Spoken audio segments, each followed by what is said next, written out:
Playoffs are coming to the traditional AMA Supercross and Motocross calendar this year for the first time.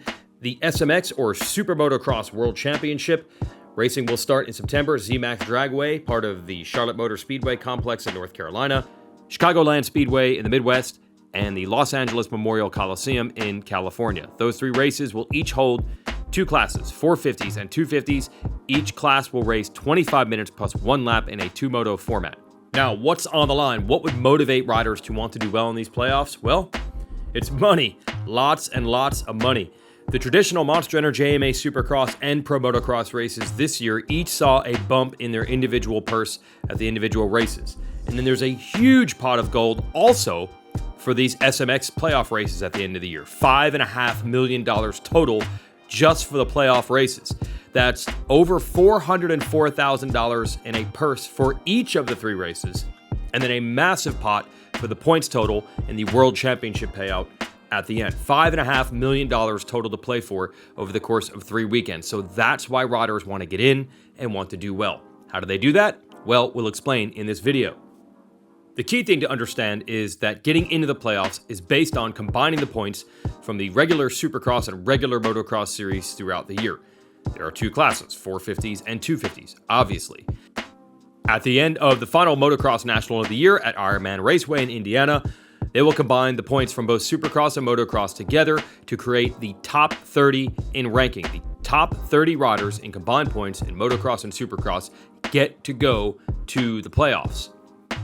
But that's not all. The top 20 overall go right into the two motos at each of the playoff events. They are guaranteed to be in the two motos at all three playoff events if you're top 20 in combined points.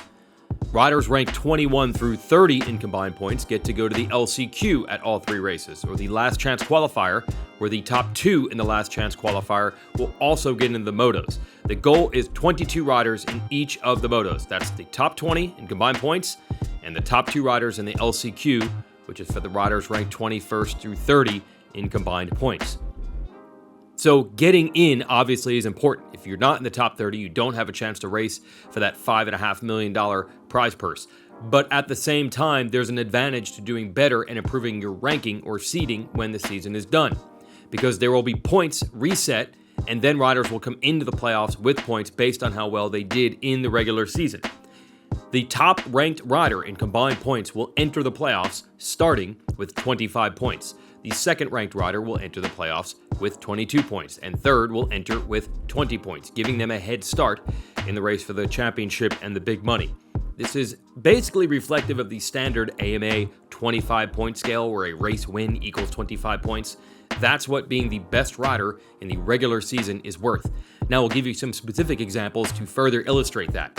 If the season were to end right now and the playoffs were to begin next weekend, Cooper Webb is actually the highest ranked 450 rider with both series combined. So Webb would start the playoffs, if they started now, with 25 points. Chase Sexton, second best ranked, he'd start with 22.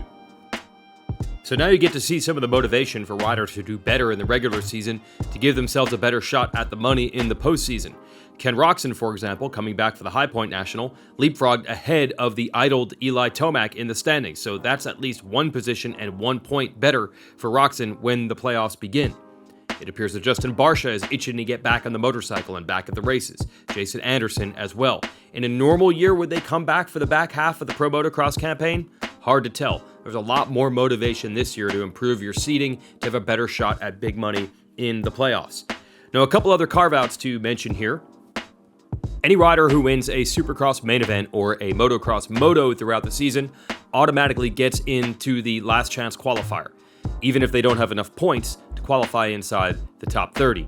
However, it would be very rare for a rider to be good enough to win a moto or a main event, yet not score enough points to be in the top 30. But if it were to happen, say someone wins Anaheim 1 and then gets hurt and doesn't race again for the rest of the year, but they're healed up by the time the playoffs roll around, they would have a chance to qualify via the last chance qualifier.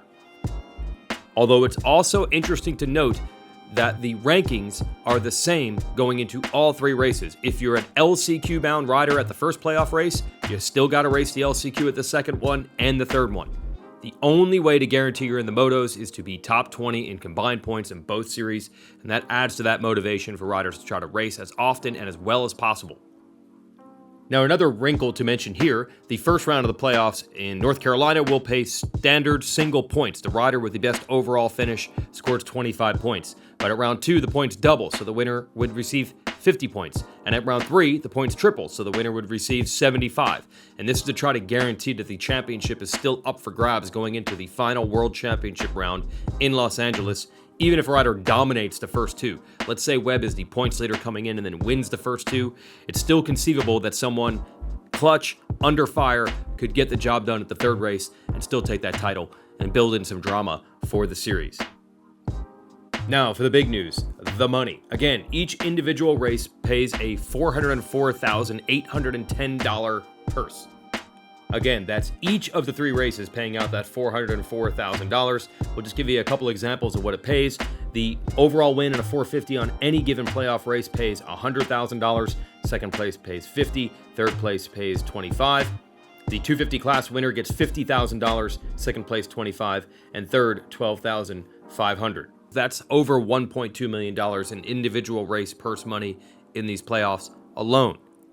But the biggest chunk of the $5.5 million gets handed out at the end, where the points are tabulated with the SuperMotocross Points Fund. It's $1 million payout for the 450 SuperMotocross World Champion, $500,000 for second, $250,000 for third. Even 8th place pays $100,000. So again, you can see the motivation for a 450 factory rider on the sidelines to try to get back, get a good ranking, and come in and do well in these playoff races.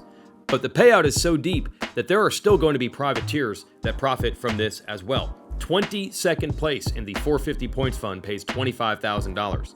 12th pays $35,000. 10th pays $75,000. With the way injuries have gone and privateers have stepped up their game this year, someone is going to get a large chunk of that money.